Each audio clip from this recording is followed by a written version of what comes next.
Inspektoriati Kombëtar i Mbrojtjes së Territorit ka zbarkuar prej ditës së premte në qytetin e Vlorës. IKMT po zhvillon dhe këtë të shtunë një aksion në qytet për shembjen e objekteve pa leje. Aksioni sotëm është përqendruar në hyrjet e Vlorës, pranë rreth rrotullimit që e lidh autostradën Levan-Vlorë me rrugën transballkanike.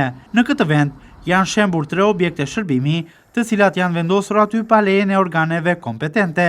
Objekte këto, të cilat janë me konstruksion druri, metali apo betoni të lehtë, të cilat janë hyrje edhe të bypassit të Vlorës, që kanë funksionuar pa leje prej kohësh. Siç mësohet, nuk ka patur kontestime nga përfaqësuesit e këtyre bizneseve, pasi ata janë lajmëruar më parë.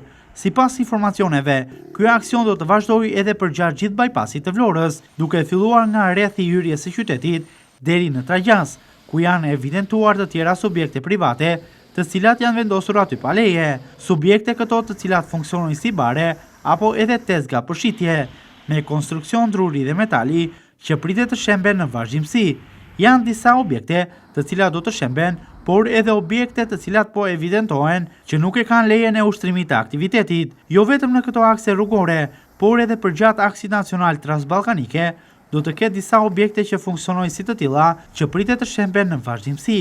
Disa prej tyre janë evidentuar, ndërkohë puna do të vazhdojë edhe për objekte të tjera të ndërtuara aty rishtazi, të cilat po evidentohen në vijimsi.